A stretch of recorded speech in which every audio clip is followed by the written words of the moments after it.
Man za'ama anna Muhammadan yara rabbahu faqad a'dhama 'ala Allahil kadzib. Siapa yang mengatakan bahwa Muhammad melihat wajah Allah pada peristiwa Mi'raj, berarti dia telah membuat kedustaan yang besar atas nama Allah Subhanahu wa taala. Artinya, jikalau Rasulullah Shallallahu alaihi wasallam itu pun tidak mampu melihat wajah Allah di dunia sebelum meninggal, apalagi selain Rasulullah.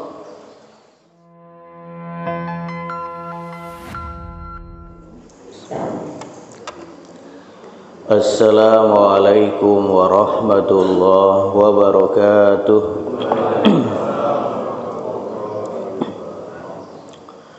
Alhamdulillahilladzi nahmaduhu wa nasta'inuhu wa nastaghfiruhu wa natubu ilaih. Wa na'udzu billahi min syururi anfusina wa min sayyiati a'malina. May yahdihillahu fala mudhillalah wa may yudlilhu fala hadiyalah. Asyhadu an la ilaha illallah wahdahu la syarikalah wa asyhadu anna Muhammadan abduhu wa rasuluhu, amma ba'd. Yang sama-sama kita hormati dan muliakan imam dan pengurus Masjid Abu Bakar As-Siddiq radhiyallahu anhu, hadirin wal hadirat jamaah kajian syuruk yang dimuliakan Allah Subhanahu wa taala.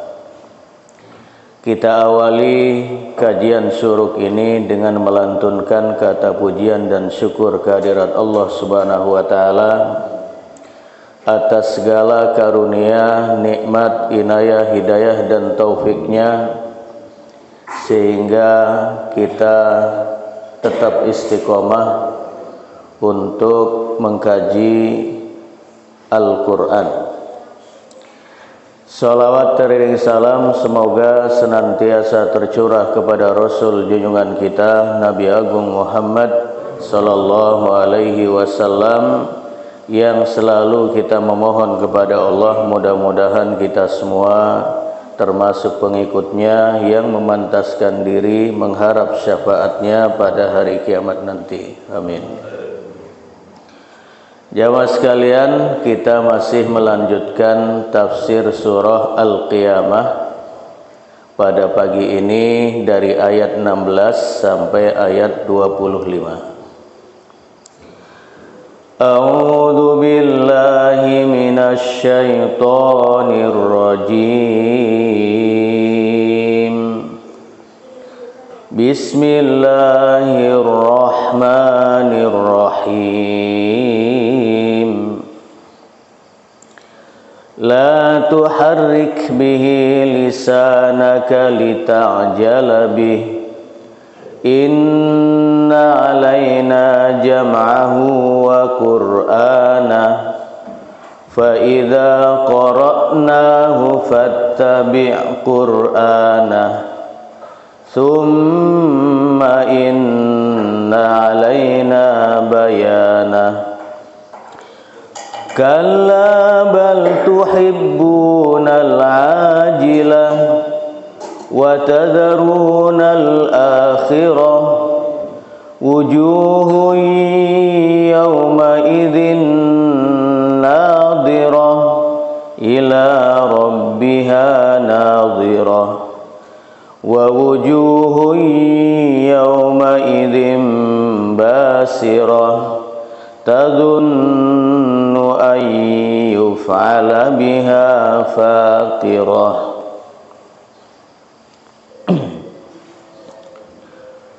La tuharrik bihi lisanaka lita'jala bih. Inna alaina jam'ahu wa qur'anah. Jangan engkau gerakkan lidahmu ya Muhammad karena ingin cepat-cepat menguasai Al-Quran, menguasai bacaannya.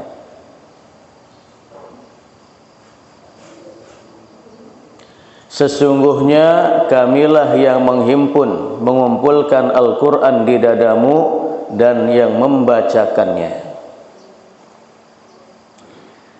Nah, ini yang menjadi kaidah bagi kita, bagaimana cara kita belajar dan menghafal Al-Quran. Jadi pada saat Rasulullah Shallallahu Alaihi Wasallam didatangi oleh malaikat Jibril untuk menurunkan wahyu kepada beliau, suatu saat malaikat Jibril membacakan ayat per ayat, kemudian Rasulullah Shallallahu Alaihi Wasallam langsung mengikutinya, padahal malaikat Jibril belum selesai membacakan ayat, langsung diikuti. Maka Allah Subhanahu wa taala menegur beliau agar perlahan-lahan untuk mengikuti bacaan Al-Quran.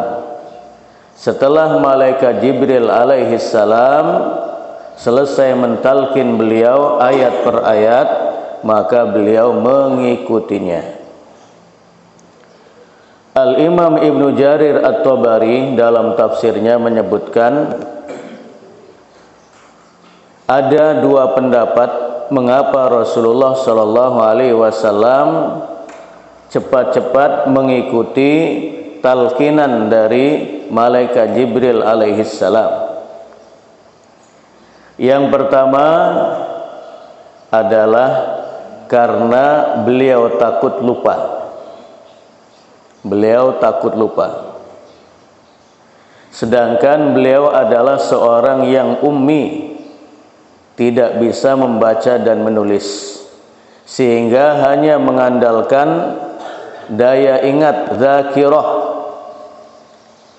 sehingga untuk murojaah segala macamnya itu membutuhkan kesiapan yang matang. Apalagi malaikat Jibril alaihissalam itu mentalkin ayat per ayat itu hanya satu kali, tidak berulang-ulang. Sehingga Rasulullah Shallallahu Alaihi Wasallam segera mengikuti ayat-ayat yang ditalkinkan oleh malaikat Jibril, padahal malaikat Jibril belum menyelesaikannya. Kemudian pendapat yang kedua, dan ini yang dipilih oleh Ibnu Jarir At-Tabari, Rasulullah Shallallahu Alaihi Wasallam dengan segera, dengan tergesa-gesa mengikuti talkinan malaikat Jibril alaihi salam itu karena kecintaan beliau terhadap Al-Quran. Kecintaan beliau terhadap Al-Quran. Dan inilah yang dipilih oleh Ibnu Jarir At-Tabari. Tetapi walaupun begitu cinta beliau kepada Al-Quran, tetap menjaga kaidah-kaidah dalam menghafal atau melafalkan Al-Quran. Dan ini pula yang menjadi dasar bagi orang-orang yang mungkin sudah tua atau mungkin yang tidak bisa membaca dan menulis, bahwa pengajaran Al-Quran itu adalah dengan model talqin atau talaqi. Seperti di masyarakat Arab yang usianya sudah 60-70 tahun, yang mereka sudah tidak mungkin lagi membaca dan seterusnya, itu model talqin, model talaqi. Kemudian Syekh Abdurrahman bin Nasir As-Sa'di menyebutkan dalam kitab tafsirnya Taisir Al-Karimir Rahman,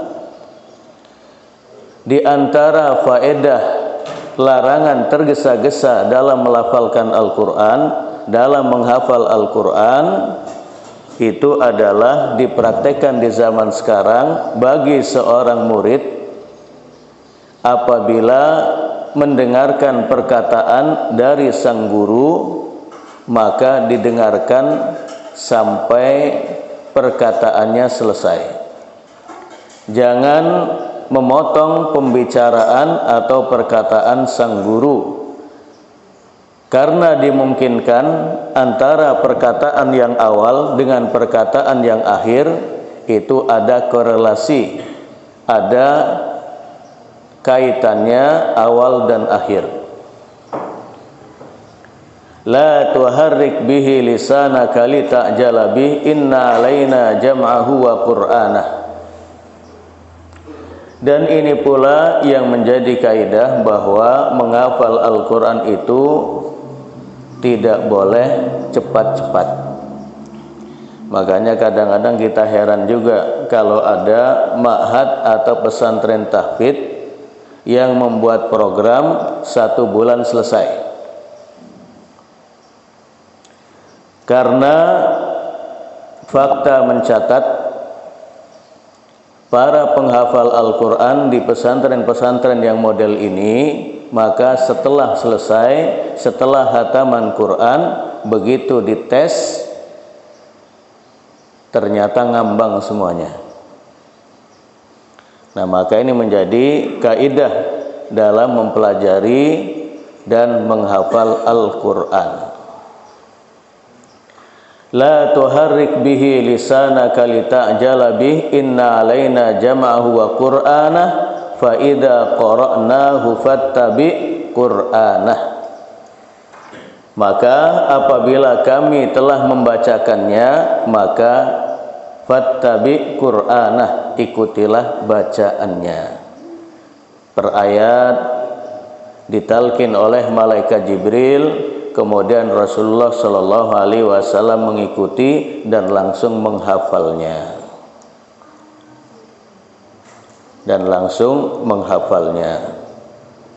Summa inna alaina bayanah. Kemudian atas kami ya Muhammad menjelaskannya. Nah, kalimat nahnu dalam kalimat ini, dalam ayat ini yang berarti kami, ya, apabila difirmankan oleh Allah Subhanahu wa taala, itu maknanya yang pertama adalah lit ta'zim, untuk mengagungkan dirinya. Nah, bagi masyarakat Arab atau bagi masyarakat yang tidak mengenal bahasa Arab dengan baik, maka mereka mengatakan bahwa Allah itu pun plural, artinya jamak. Sebagaimana Trinitas atau kepercayaan Yahudi yang mengatakan bahwa Uzair itu putra Allah. Ini bagi masyarakat yang jahil terhadap bahasa Arab, bahwa ada kalanya kalimat atau dhamir nahnu, kami, itu adalah lit ta'zim, untuk pengagungan, bukan berarti jamak. Kalau sekiranya nahnu itu semuanya berarti jamak, maka tentulah masyarakat Quraisy itu akan memahami bahwa Allah itu lebih dari satu.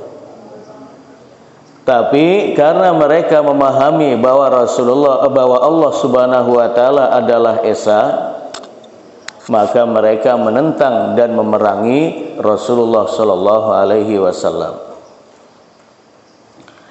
Kemudian dalam banyak ayat kalimat nahnu, kami, itu dimaknai sebagai malaikat, bukan dimaknai sebagai Allah Subhanahu wa taala. Termasuk dalam ayat ini, summa inna alaina bayanah, kamilah yang menjelaskannya. Jadi Allah Subhanahu wa taala menjelaskan ayat-ayat itu melalui malaikat Jibril. Dan dalam ayat-ayat yang lain itu yang dimaksud adalah malaikat. Wa nahnu aqrabu ilaihi min hablil warid. Kami lebih dekat darinya daripada urat nadinya, itu malaikat, malaikatul maut. Wa nahnu aqrabu ilaihi minkum walakin la tubsirun. Dalam surah Al-Waqiah itu juga berarti malaikat. Kemudian bayanah yang dimaksud penjelasan dari ayat-ayat Al-Quran itu adalah as-sunnah. Karena mustahil kita akan memahami ayat per ayat, memahami Al-Quran tanpa penjelasan dari sunnah. Maka ini sebagai bantahan bagi mereka yang mengaku dirinya sebagai Qur'aniyun atau Ahlul Quran, yang cukup atau mencukupkan diri bersumber dari Al-Quran tanpa mengambil hadis atau sunnah dari Rasulullah SAW.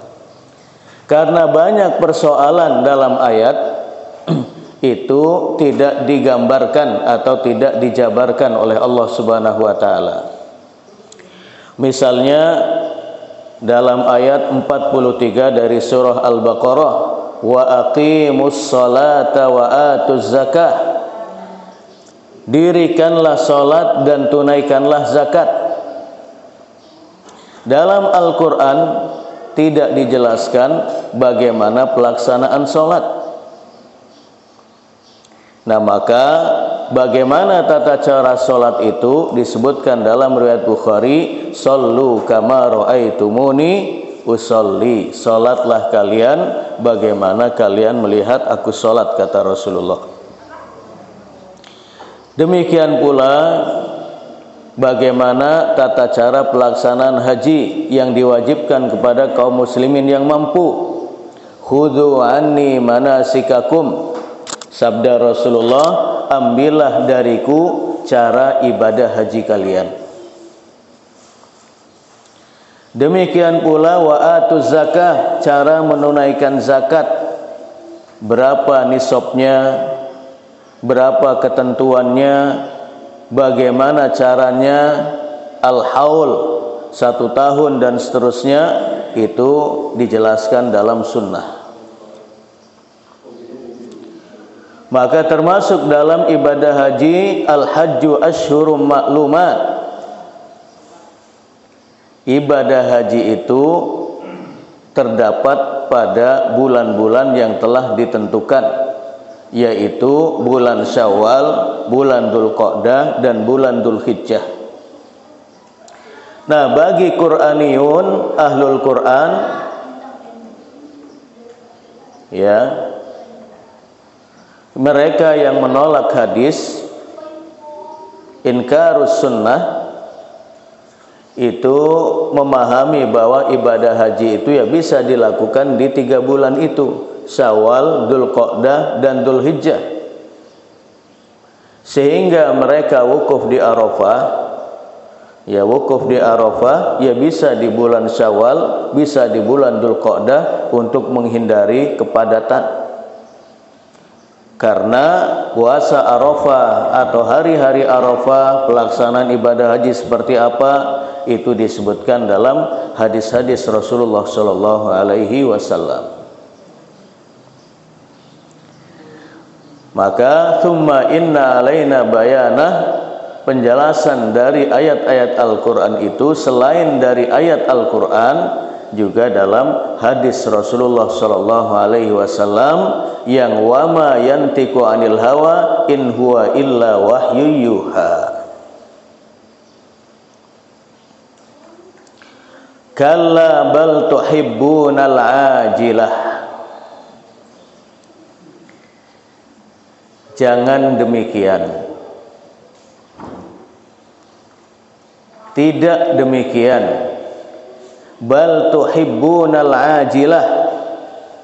Nah, ayat ini kembali kepada kaum musyrikin Quraisy yang mengingkari Allah dan Rasulnya, yang mendustakan Al-Quran. Kalla, jangan sekali-kali begitu. Bal tuhibbunal ajilah, bahkan kalian lebih mencintai al-ajilah, kehidupan yang sesaat, yaitu kehidupan dunia.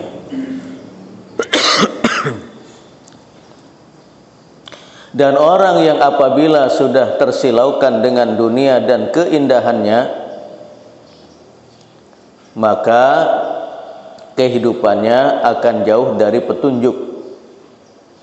Kehidupannya jauh dari petunjuk agama. Kalla bal tuhibbunal ajilah. Tetapi kalian lebih mendahulukan kehidupan dunia. Dan bahasa Rasulullah sallallahu alaihi wasallam, inna dunya hulwatun khadrah. Bahwa dunia itu adalah manis dan hijau. Sebagaimana kemanisan dunia atau sesuatu yang manis itu dicari orang, walaupun tidak semua yang manis akan berakhir manis, terkadang berakhir pahit. Demikian yang hijau, sehingga manis dan hijau inilah yang membuat manusia sering lalai dengan kehidupan dunia. Lalai dengan tugas asasi manusia diciptakan oleh Allah Subhanahu wa taala li ibadatih, untuk beribadah kepada Allah Subhanahu wa taala. Sehingga salat-salat pun sering dilalaikan. Kewajiban-kewajiban yang lain pun seperti zakat dan yang lain tidak ditunaikan.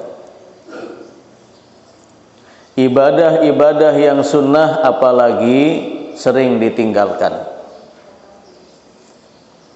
Itu apabila orang sudah tersilaukan dengan dunia, hanya mengejar kehidupan dunia, mengejar jabatan, ingin menggapai harta sebanyak-banyaknya, kemudian mengambil posisi dan kedudukan yang strategis dan seterusnya. Akhirnya kaidah halal dan haram itu tidak dihiraukan. Apakah mendolimi orang lain atau tidak diperhatikan. Kalla bal tuhibbunal ajilah wa tadarunal akhirah. Dan mengabaikan masa depan, yaitu kampung akhirat. Orang kalau sudah terlalu cinta dunia, maka akhirat pun akan terlupakan. Maka Imam Nawawi rahimahullah menyebutkan bahwa penduduk Madinah apabila mereka sudah sampai di usia 40 tahun, maka mereka sudah memulai fokus untuk mengejar kehidupan akhirat. Maka di usia 40 tahun ke atas, apabila masih disibukkan dengan dunia, khawatir itu alamat dari yang buruk, yaitu su'ul khatimah. Berapa banyak orang yang mengabaikan kehidupan akhirat, maka efek buruknya salah satunya adalah meremehkan pelaksanaan sholat. Meremehkan permasalahan sholat. Padahal Al-Imam Al-Qurtubi di dalam kitabnya Qurratul Uyun menyebutkan, man tahawana bis sholati, siapa yang meremehkan pelaksanaan sholat. Meremehkan pelaksanaan sholat ini bukan tidak sholat, tetapi sholatnya di akhir-akhir waktu, sahun. Aqabahullahu ta'ala bi khamsa asyrata uqubatan, akan mendapatkan hukuman dari Allah, ancaman dari Allah, 15 ancaman. Sittin fid dunya, 6 ancaman berada di dunia. Kemudian yang kedua, wa thalathin indal maut, 3 ancaman lagi didapat pada saat kematian datang. Wa thalathin inda dukhulihi fil qabr, yang 3 itu ketika berada di dalam kubur. Kemudian yang terakhir inda liqa'i rabbih, pada saat bertemu dengan Allah Subhanahu wa taala, itu pun ada 3 ancaman. Jadi semuanya 15.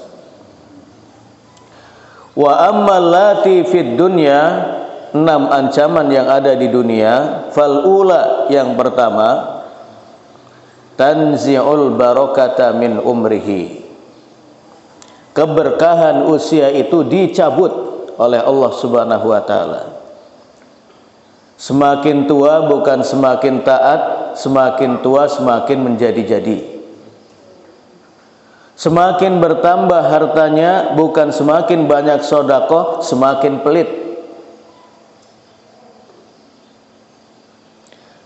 Semakin bertambah usia bukan semakin dekat ke akhirat, tapi semakin cinta dunia.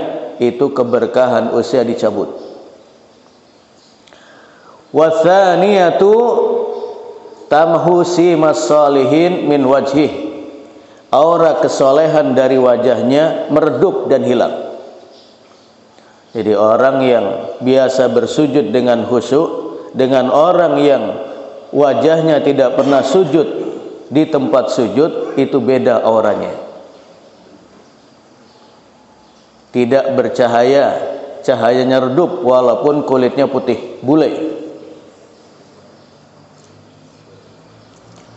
Kemudian yang ketiga, kullu amalin ya'maluhu la yu'ajiruhu Allahu alaih, setiap amalan yang dia lakukan tidak mendapatkan pahala karena pilarnya yaitu sholat diremehkan sehingga roboh bangunan ibadahnya.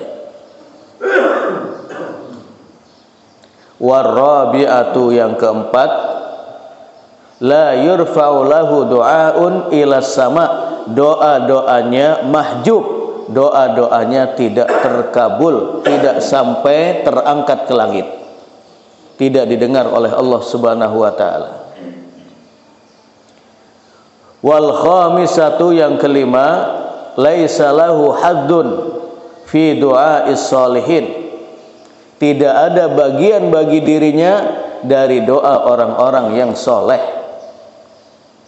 Disebutkan dalam riwayat Bukhari, setiap kali orang-orang yang soleh melaksanakan sholat, maka dalam tasyahud awal dan tasyahud akhir membaca assalamu alaina wa ala ibadillahis sholihin, keselamatan atas kami dan atas hamba-hamba Allah yang soleh. Kata Rasulullah dalam riwayat Bukhari, idza qultumuha asabat kulla abdin lillahi sholihin fis sama'i wal ard. Apabila kalian mengucapkan assalamu alaina wa ala ibadillahi sholihin, maka akan tertuju kepada setiap hamba Allah yang soleh, baik di langit yaitu para malaikat ataupun yang di bumi yaitu manusia dan jin. Maka Imam Tirmidzi dan Al-Hakim menyebutkan, man arada ahadukum an yakhdo bihadas salam alladhi yusallimuhu kullul khalq fis shalah falyakun abdan salihan wa illa hurima hadal fadlul azim. Siapa yang ingin mendapatkan bagian dari doa orang-orang yang soleh ini dalam sholatnya, maka jadilah hamba yang soleh yang menjaga sholat. Kalau tidak, maka bagian ini akan diharamkan kepada mereka. Kemudian wasadisatu, yang keenam, bagi orang-orang yang meremehkan sholat, tertipu dengan dunia, itu adalah takhruju ruhuhu bi ghairi iman, ruhnya akan keluar meninggalkan jasad, sementara keimanannya dicabut oleh Allah Subhanahu wa taala. Dan ini yang akan mengantarkan seseorang kepada su'ul khatimah, kematian yang buruk. Wa ammal lati tusibuhu indal maut, 3 hal yang akan diperoleh oleh orang yang meremehkan sholat karena terlalu cinta kepada dunia, sibuk dengan dunia sehingga ibadahnya dilalaikan. Yang pertama, fal'ula an yamuta dalilan, meninggal dunia dalam keadaan hina. Jadi memang banyak mungkin yang berziarah atau yang bertakziah, tetapi pada saat bertakziah pun yang dibicarakan itu aib dari orang yang meninggal. Wah, si fulan itu kalau ngutang nggak pernah bayar. Oh, ibu itu suka menghibah orang, padahal dia menghibah juga. Watsaniyatu an yamuta ja'ian. Yang kedua, meninggal dunia dalam keadaan lapar. Dan ini sering kita saksikan, orang yang berada dalam sakaratul maut seperti merasakan lapar yang luar biasa, menahan sakit. Jadi orang menahan lapar itu juga sakit juga. Kemudian wasalisatu an yamuta atsyan, akan meninggal dunia dalam keadaan haus dahaga. Walau sukiya bi buharid dunya marwi, walaupun dituangkan untuknya air sebanyak lautan, itu tidak akan bisa menghilangkan haus dahaganya. Wa ammal lati tusibuhu inda qabrihi, 3 ancaman lagi itu yang akan diperoleh di dalam kubur. Fal'ula yadikullahu alaihi fil qabri hatta takhtalifa adla'uhu, bumi akan menjepit, bumi akan menghimpit, bumi akan menekan tubuhnya hatta takhtalifa adla'uhu, sampai tulang belulangnya remuk. Bahkan ada sebagian bumi atau sebagian orang yang tidak diterima oleh bumi. Seperti misalnya Mustafa Kemal Atatürk yang membuat perubahan besar di Turki dari Khilafah Utsmaniyah kepada negara sekuler. Itu bumi tidak menerima, sehingga dikuburkan di atas bumi. Jadi kalau bagi kita yang umroh lewat Turki, itu biasanya akan diajak mengunjungi kuburan Mustafa Kemal Atatürk. Kata orang yang pernah berkunjung ke sana, itu pun masih bau sampai sekarang, bau busuk. Jamaah sekalian yang dirahmati Allah Subhanahu wa taala, wa tsaniyatu, yang kedua, ancaman di dalam kubur, yuqadu alaihi fi qabrihi yataqallabu alal jamri lailan wa nahara. Di dalam kuburnya akan didatangkan api dari neraka dan tubuhnya akan dibolak-balikan di atas perapian, dipanggang di atas api di waktu malam dan siang hari, lailan wa nahara. Itu yang disebut dengan siksa kubur. Wa tsalitsatu, yang ketiga, an yusallitu alaihi atau yusallitu alaihi fi qabrihi syu'ban atau su'ban ismuhu asy-syuja' al-aqra, yadribuhu ala tadyi' as-salawat wa yastaghriqu ta'dzibuhu bimiqdari awqatis salawat. Di dalam kuburnya akan ditemani oleh seekor ular yang bernama Syuja' al-Aqra. yang biasa diterjemahkan ular yang berkepala botak. Sudah ular kepalanya botak lagi. Dan ular ini merupakan jenis binatang yang paling ditakuti oleh manusia. Makanya ketika ada ular masuk ke rumah, orang ketakutan. Padahal ular itu ular yang tidak berbahaya, misalnya ular yang ada di sawah itu. Ya, tapi takut luar biasa. Nah, itu di dalam kuburnya akan ditemani oleh seekor ular yang bernama As-Syuja' Al-Aqra, yang akan menggigitnya, yang akan mematuknya sebanyak waktu-waktu yang dilalaikan dalam pelaksanaan sholat.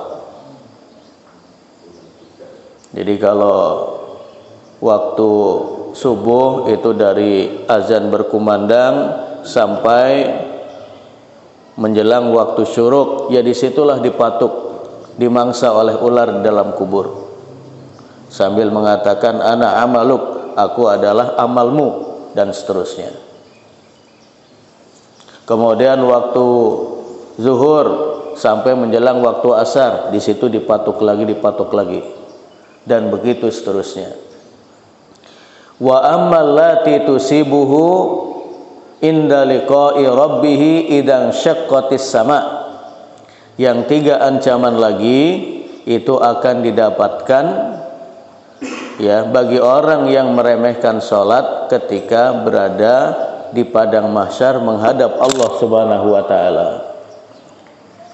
Fal ula, yang pertama, ya'tihi malakun wa fi yadihi silsilatun dar'uha sab'una dira'a. Akan didatangi oleh malaikat suruhan Allah Subhanahu wa taala yang di tangannya itu ada rantai belenggu yang panjangnya itu sejauh 70 hasta.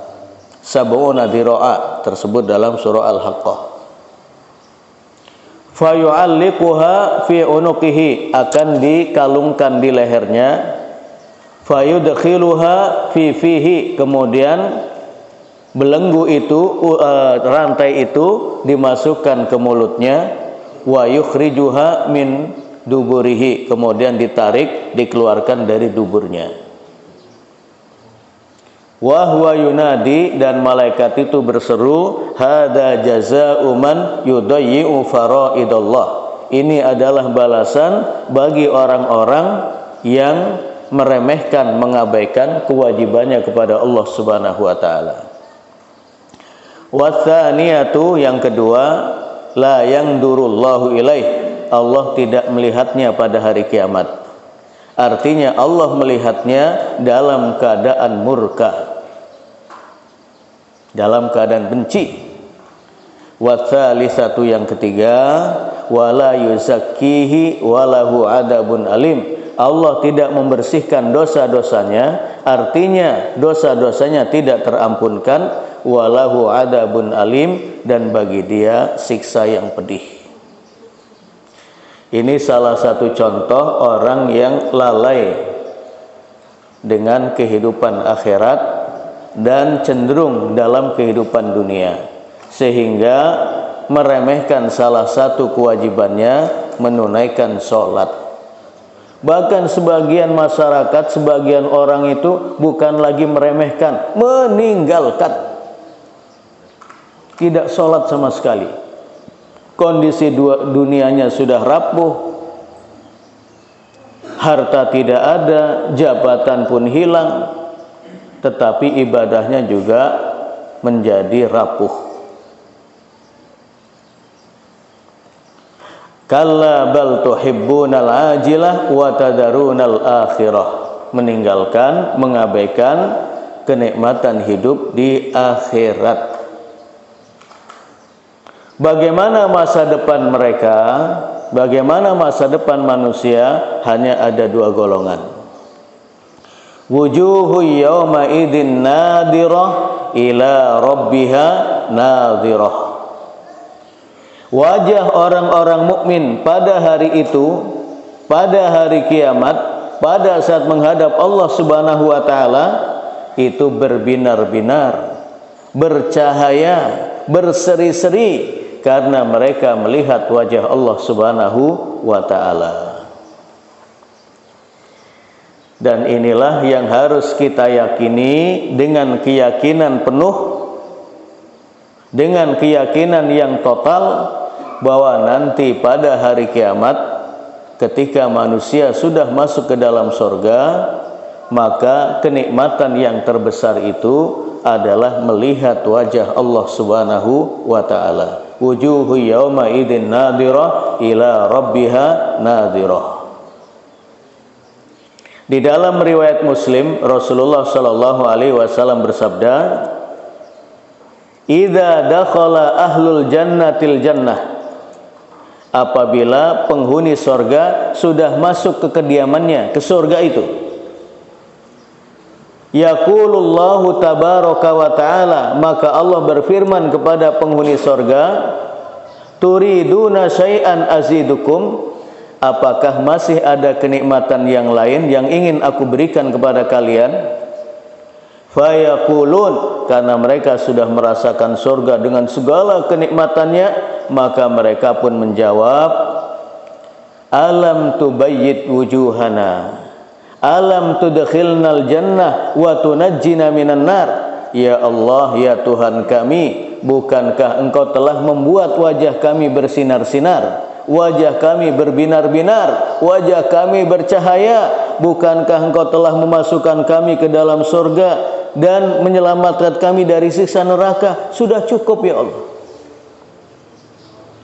Fayakshiful hijab, kemudian Allah membuka tabir wajahnya. Ini dalam hadis Muslim sahih.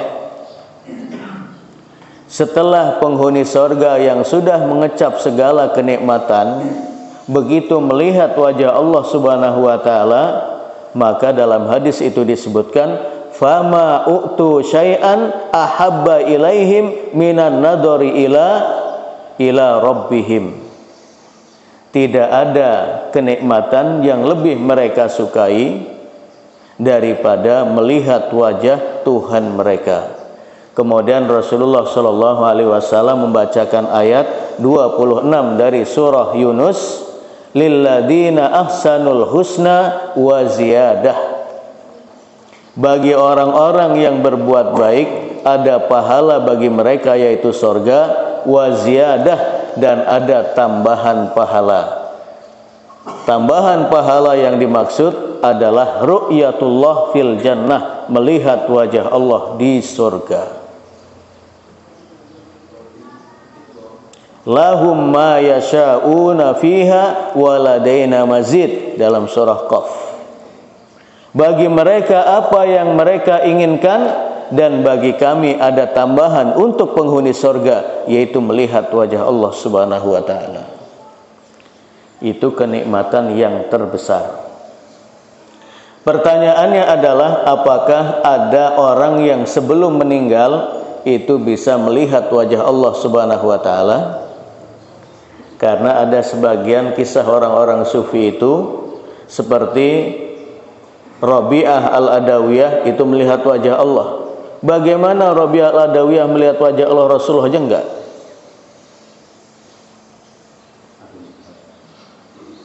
Dalilnya yang pertama, di dalam riwayat Muslim, Rasulullah Shallallahu Alaihi Wasallam bersabda, ta'lamu annahu lan yara ahadun minkum rabbahu azza wa jal hatta yamut.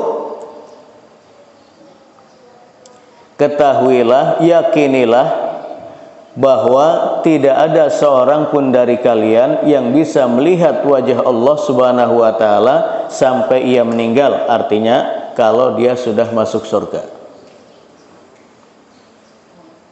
Kemudian Ummul Mukminin menyebutkan, Aisyah radhiyallahu anha, man za'ama anna Muhammadan yara rabbahu faqad aqdama 'ala Allahil kadzib. Siapa yang mengatakan bahwa Muhammad melihat wajah Allah pada peristiwa Mi'raj, berarti dia telah membuat kedustaan yang besar atas nama Allah Subhanahu wa taala. Membuat kedustaan atas nama Allah Subhanahu wa taala. Abu Dzar Al-Ghifari dalam riwayat Muslim pernah bertanya kepada Rasulullah sallallahu alaihi wasallam seraya berkata, "Hal ra'aita rabbak?" Wahai Rasulullah, apakah engkau melihat wajah Tuhanmu pada saat peristiwa Mi'raj itu? Qal, Rasulullah menjawab, "Nurun anna arahu."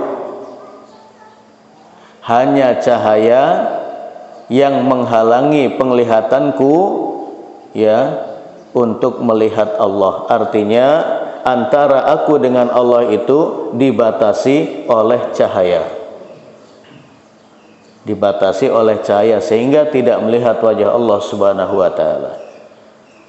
Artinya jikalau Rasulullah sallallahu alaihi wasallam itu pun tidak mampu melihat wajah Allah di dunia sebelum meninggal, apalagi selain Rasulullah. Apalagi selain Rasulullah. Wujuhu yawma idzin nadirah ila rabbiha nadirah. Maka jamaah sekalian, salah satu doa yang diajarkan oleh Rasulullah sallallahu alaihi wasallam untuk kita baca agar kita bisa melihat wajah Allah di sorga kelak, artinya kita masuk sorga, adalah doa sebagaimana disebutkan dalam riwayat Nasa'i, di mana Rasulullah sallallahu alaihi wasallam berdoa, wa as'aluka ladzatan nadhari ila wajhik. Aku memohon kepadamu ya Allah kenikmatan untuk bisa melihat wajahmu, wasyauqa ila liqa'ik, dan diberikan rasa kerinduan untuk bertemu dengan engkau, fi ghairi dharra'i mudirrah, tanpa ada bahaya yang menghalangi, wala fitnatin mudillah, tanpa adanya cobaan yang menyesatkan. Ini doa yang kita baca agar kita bisa bertemu dengan Allah Subhanahu wa taala, artinya kita masuk surga sehingga bisa melihat wajah Allah Subhanahu wa taala di surga. Ibnul Hakami dalam kitabnya Ma'arijul Qabul menyebutkan, melihat Allah di surga sesuai dengan tingkatan surga masing-masing. Artinya semakin tinggi tingkatan surga, itu semakin lama mereka melihat wajah Allah Subhanahu wa taala. Semakin rendah, semakin rendah, semakin rendah, itu semakin sedikit kuantitasnya melihat wajah Allah Subhanahu wa taala. Wa wujuhu yawma idzin basirah, dan tidak sedikit wajah pada hari itu, pada hari kiamat, yang muram, yang masam, yang redup, tidak bercahaya, yang tertunduk, yang dipenuhi dengan debu. Tadhunnu ayyuf'ala biha faqirah, karena yakin akan datangnya malapetaka yang dahsyat menimpanya, yaitu bagi orang-orang yang tidak memiliki iman dan tidak membekali diri dengan amal soleh. Yang dimaksud adalah sebagaimana disebutkan dalam surah Al-Fajr, waji'a yawma idzin bi jahannam yawma idzi yatadakkarul insanu wa anna lahud dzikra. Diperlihatkan, didatangkan neraka jahanam di hadapan mereka, dan pada hari itu manusia tersadar dengan kekhilafannya, dengan kesesatannya, dengan kekeliruannya, yang pada saat itu tidak lagi dibutuhkan, tidak lagi berfaedah kesadaran pada hari itu. Sehingga wajah mereka basirah, menjadi muram, menjadi lesu, karena di hadapan mereka terpampang neraka jahanam. itulah penyesalan yang tidak lagi memiliki makna. Penyesalan di dunia itu sangat bermakna, tetapi penyesalan setelah kematian itu tidak lagi berharga.